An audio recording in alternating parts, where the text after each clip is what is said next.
Hey guys, what's up? Shin055 coming at you with another video. Before the video starts, remember to like, comment, subscribe. That really does help me out and I do appreciate it. But today's video, I want to talk about the biggest missed opportunity, in my opinion. Sony, well, I guess technically the biggest one is the PlayStation Vita. But the second biggest, in my opinion, is the PlayStation Classic. This thing was so fucking cool. This was such a good idea on Sony's part to make this. They fucking fumbled it though. It is unbelievable how much they fumbled this shit. So, if you don't know, this is the PlayStation Classic, and basically what it is, I'll put it closer to the camera here, is it's a mini PlayStation emulator machine that Sony made. And it looks awesome. It's so tiny.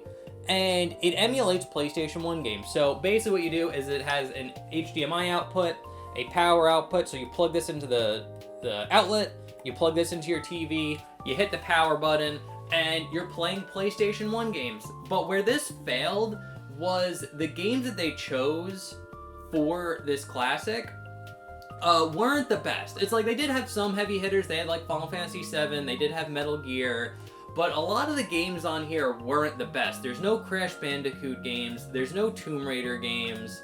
I don't believe Spyro's on here as well. So a huge missed opportunity when it comes to the game selection on this device. And that's honestly what tanked it. Also, the ROMs that they used for this device were the European ROMs. That's a big deal because the European versions of the game, the PAL versions, run slower than the American versions. So you're using an inferior like ROM file and putting them on here. So we have a slower version of Final Fantasy VII, slower version of Metal Gear Solid on here. And it was a complete oversight, a complete fucking fumble. And I wish Sony took this more seriously. And here's some of the ideas that I have that will make it better. Honestly, well, first things first, use the US ROMs, use the better versions of these games and put them on here. So I would keep the lineup of all the games that are already on here. One thing I would do, and again, this is the biggest missed opportunity that Sony did, is they should have made a little USB port for the memory cards as well. Because on this device, you don't get, there's like a USB port for the controllers, which the coolest thing about this is, I'll actually plug it in. They gave you little mini PlayStation 1 controllers to go with it. Honestly, the controllers themselves are the biggest reason to get this, because these work on anything. You could plug them into anything that uses like a USB connection to play games on like emulators, and you can use these little PlayStation 1 controllers. It's so cool.